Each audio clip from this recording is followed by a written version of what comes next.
covers everything that needs to be covered. Kind of, sort of, maybe, depending on the day. Linda, how are you? Morning. Just morning. That's what we There we get. go. We get just morning. That's all we get. I see that you were busy corralling goats. Yes.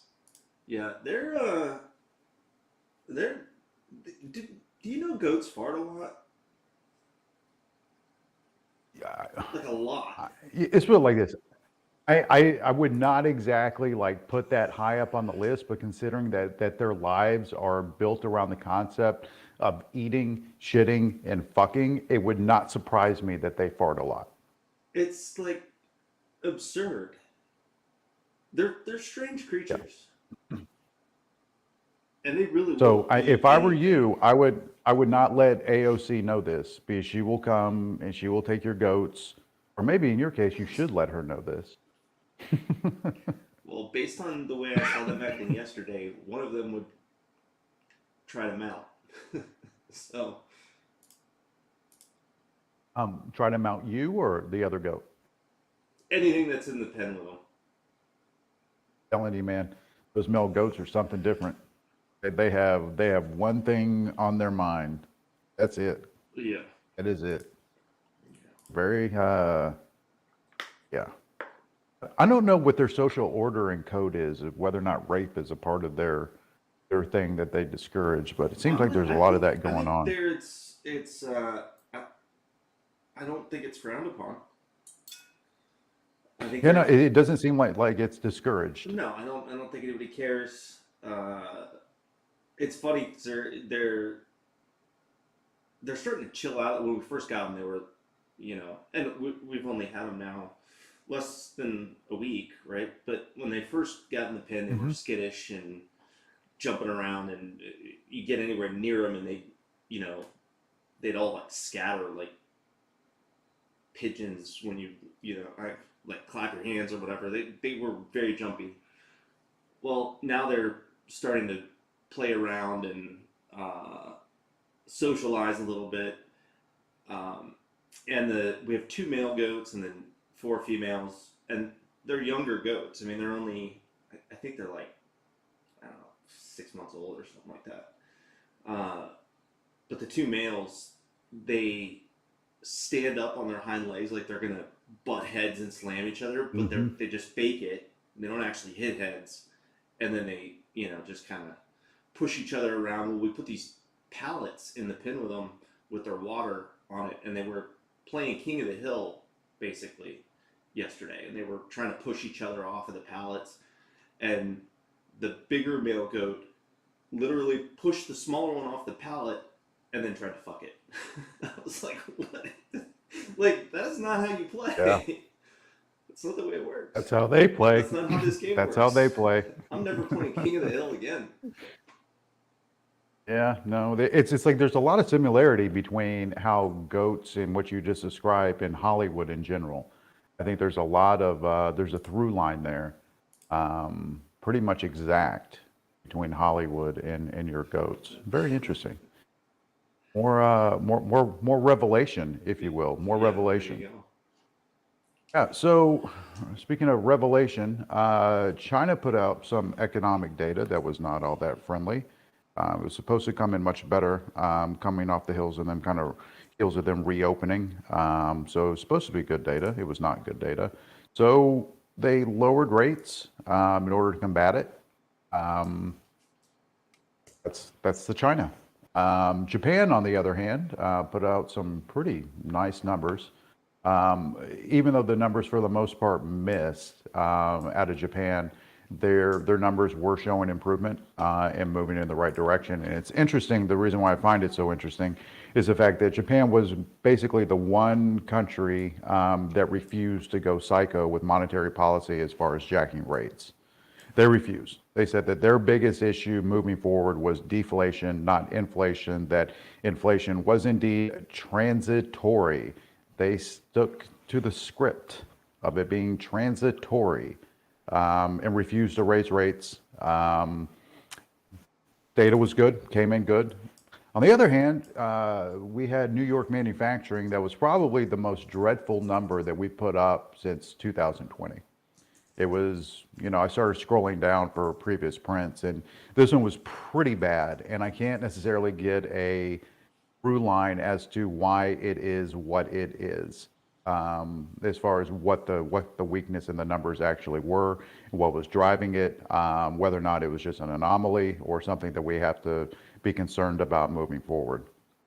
We do have a decent amount of data coming out this week. Tomorrow we have industrial production, which based on that Empire number, it could be pretty poor. We also get housing starts and building permits tomorrow, and Canada has their CPI number coming out tomorrow. Japan has more data coming out throughout the week. Great Britain has their CPI number coming out on Wednesday. So globally, there's a lot of information coming out. We also on Wednesday have core retail sales.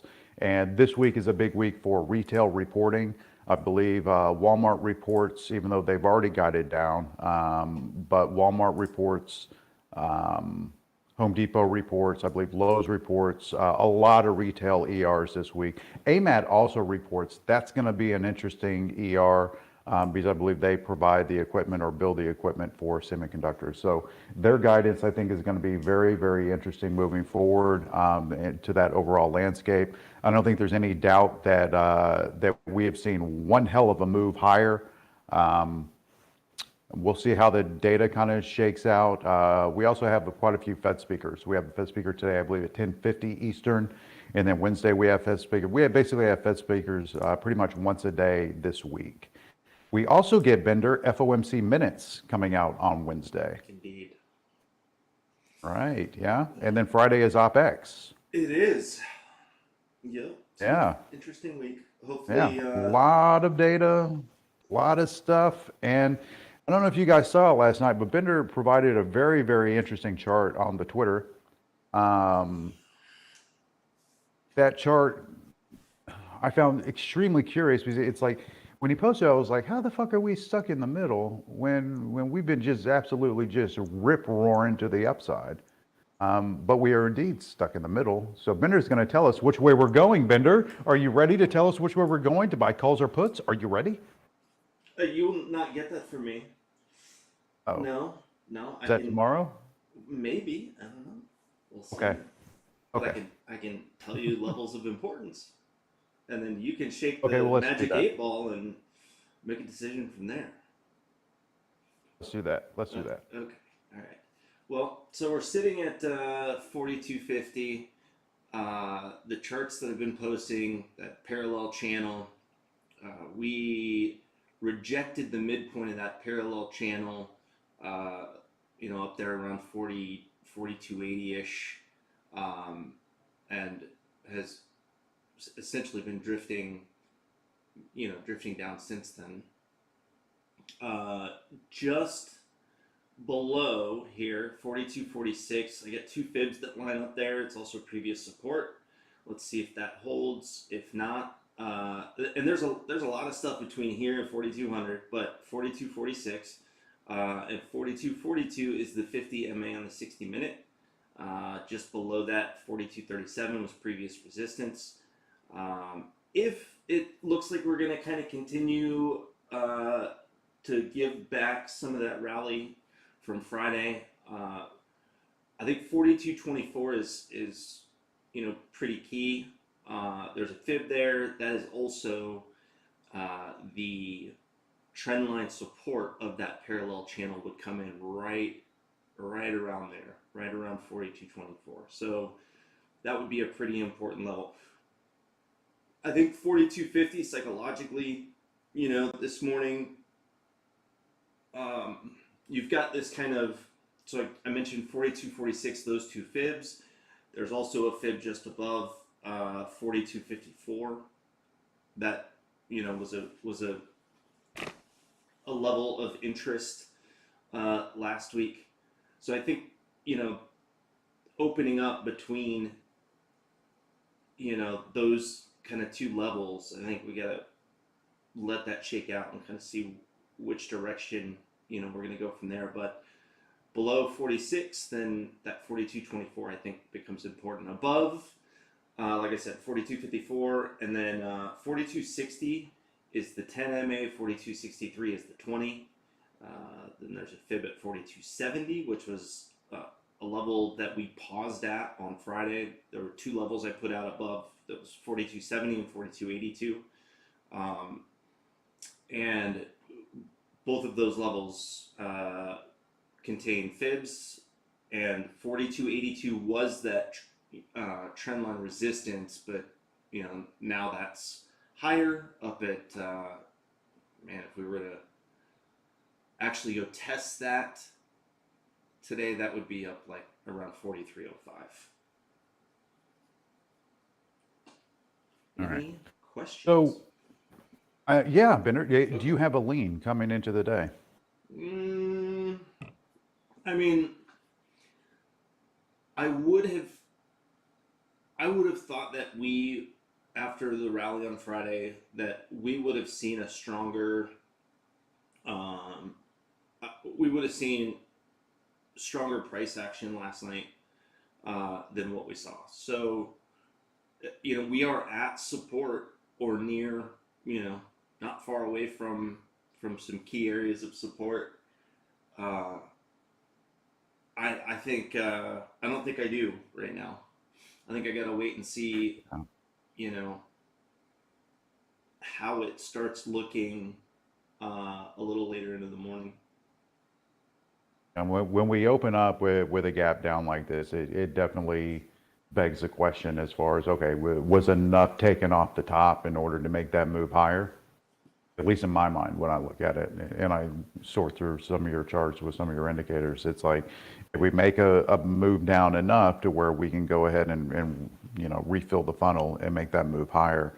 I think there's a lot of questions. I think everybody has a fairly strong understanding that Friday I was absolutely just awestruck at the level of buying that was taking place, just indiscriminate buying throughout the day. It was pretty interesting.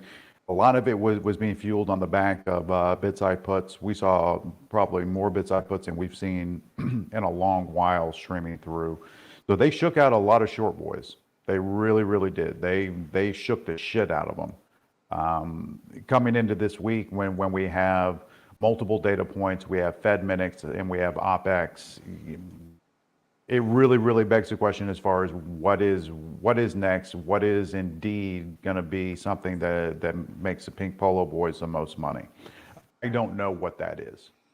I don't know, but one thing that concerns me a little bit is Kramer did tweet, and he was bragging about his call on peak inflation. So we might all be screwed if we play the inverse game. So, it's like it's into the concept of peak inflation. Eventually, inflation is going to peak, right? I mean, sure. Right?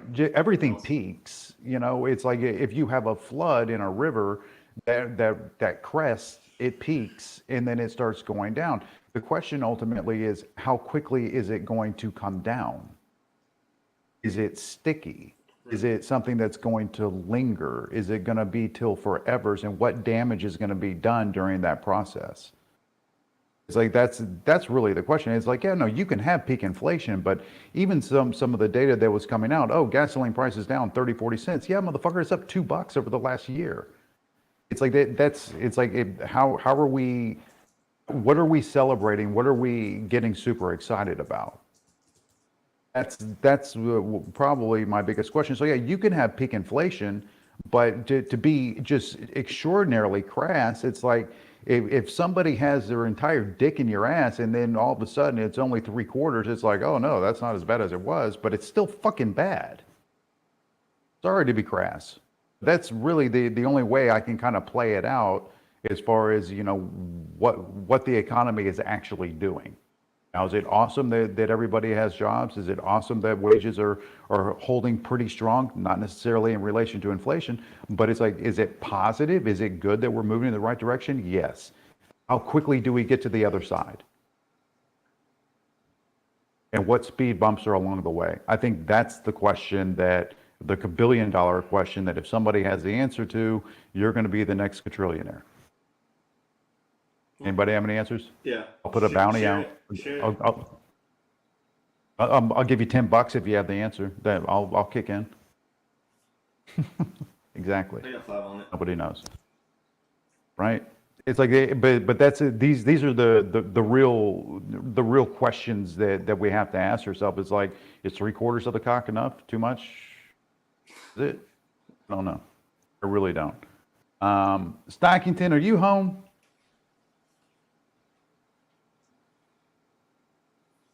Oh, we don't get a Stockington. I guess he is sleeping. He posted some stuff. I don't know how actionable they are going to be with this this gap down, but we are where we are. Does anybody in the room have any questions or anything that they would like to point out for us to kind of look at? I think I had a TJ Maxx. I'm Yes, back. TJ I'm Maxx was talked about quite a bit. That chart, there's that little cup. He's There's talking. potentially. Huh? He, Is he? Yeah. I had to disconnect and All right. reconnect. I'm gonna. Let me try one more time since Hells can't hear me. Okay, I can hear you now. I turned it off and turned it back on. You're good to go. And how about now? You got me? Yes, he can hear you. Okay. I'm here. Awake. I don't have all the answers to inflation, but can talk about stuff. Let's see. Levels. So I posted a new chart for Amazon because of this little drift down. These would be pretty aggressive, but could look at taking Amazon long over 143. It was originally going to be the put trigger, but it already dropped that line and is working as resistance pre-market. And then below, I have a dark pool on Amazon at 141.96. That was 258 million from August 8th. Coin. The put trigger worked as support pre-market. That's going to be 89.05. Potentially take coin short if it breaks below that. To the upside on coin, I had 92.55. See if we can take it long over that. And then AMD. AMD, I have a more conservative put trigger to the downside at 99.1. An aggressive put trigger could be this dark pool from last week, 100.1.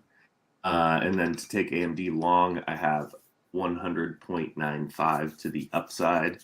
Sun in here posted some dark pools as well, a couple interesting ones. So take a look at the list. SPY, I put in there 427.15 was a couple billion Friday, and it looks like it drifted down below that. So we'll see what happens. Other than that, caught up with G.I. Joe over the weekend. I'm not sure anyone's ready for that. Too early in the morning. Also just was going to share for consistency, making a personal decision. I'm going to be sticking here with you guys every day, Tuesday, Wednesday, doesn't matter. I'm going to stay at least till 8. I've realized I was like missing some really good price action heading into work too early, and nobody's looking for me there until a little bit later. So Tuesday, Wednesday, any day I'll be staying here a little bit longer with you guys in the morning. That's all I got. That's awesome, man. Love having you, man. It's like, honestly, talking to you, and your eye for flow is really, really sharpened up, man. You're doing a great job. Really appreciate the work that you're doing. So from a selfish standpoint, thank you. Thank you very much, sir. So look, it's like I think we painted the picture for the week. Bender's put his levels out. The biggest thing that I'm going to be kind of watching for and looking for is 100% the flow in and around the levels that Bender had posted. That's going to be very, very important. Bull dominated last week, and Bear was absolutely taking it big time. Things have a tendency to, even in the most bullish of markets, things have a tendency to kind of balance out when you have that much call flow streaming in and that many puts being shaken out. You have a tendency for things to kind of balance out a little bit. Maybe this is a balance out going into OpEx. There's no question where the vast majority of premium is sitting coming into this week. It is all sitting pointed to the upside. Bear got absolutely ravaged, and they were popping out of short left, right, and sideways. The question is what are we going to see today and tomorrow and the next day? What are we going to see as far as messaging from the Fed? The biggest thing, if we go back to the last CPI print, the biggest piece of the whole thing was, oh, well, inflation has peaked, so that means that the Fed is going to back off, right? That's what everybody said, even though we had multiple Fed speakers coming out and saying, hey, not so fast, my friend. Not so fast, not so fast. We can still go higher as long as people have jobs. We will go higher, is effectively what they have been saying. So we have to keep that in mind just a little bit, but ultimately, semi-flow is going to be something that I'll be watching very closely. We have basically all of retail, for the most part, reporting this week, at least some of the big box boys. We have to keep an eye on that. AMAT is going to be also going to be another very important line to come through. You take all of that with OPEX, you take all of that with Fed minutes, you take all of that with everything that we have going on right now, and these Fed minutes are really the only thing we have until next month, other than Jackson Hole, as far as what the Fed may or may not be doing, in addition to the random Fed speaker speaking for the next several days. We have our work cut out for us. We have to be sharp. We have to be diligent in what we're looking at and make sure that the flow that we're seeing is representative of the overall balance. And I think that's one of the struggles that people have most often with flow is, are you seeing what you want to see, or are you seeing it for what it is? That piece in and of itself, and it's a constant battle, is the difference between being an honest broker with flow and not. Friday, there's no question that I personally was short. I was getting rolled. I was stating over and over again during the day on Friday, anybody that's short right now is mentally retarded. That included me. I was not, at least I could see it though. I was just being headstrong or head stupid. I don't know which one is the right word. So either way, it wasn't good. But the flow said that we were going to pound to the upside. Now we have to look at it when the market opens. It's like, what are they doing? Are they closing out of calls, or are they doubling down? Are they buying puts, or are they still covering? What are they doing? That's going to be the difference between having a successful week and a week that makes you want to be like, man, why the fuck did I even come trade this week? That's going to be the difference. So please keep that in mind. Your job is to be an honest broker and determine what the flow is saying up against your charts. Not what you want it to say, but what it's actually saying. So with that being said, does anybody have anything else to offer? Binda Stockington? Nope. Binda says no. All right, we have 17 minutes still open. 17 minutes still open. Let's get nice and comfortable. Let's get our favorite beverage or whatever makes you happy in the morning. Settle in, and let's get after it. Everybody, make it a priority this week. It's your beverage of choice. It doesn't have to be alcohol. It doesn't have to be. But if that's your beverage of choice, if that's what makes you happy, Bender, I encourage you to live your life to the fullest. I encourage you to live your life to the fullest. Hell's, that's right. When my wife's like, "Are you drunk at 10 a.m.?" Hell said, beverage of choice. Oh, just a quick disclaimer. In the court of law, hell said is not a defense that can be used. Just so, and I've had to give this disclaimer a couple of times. Hell said is not a valid defense in the court of law. Just so you know, I had to put that out there. Anyways, let's get comfortable. Let's make it happen. We'll see you guys soon.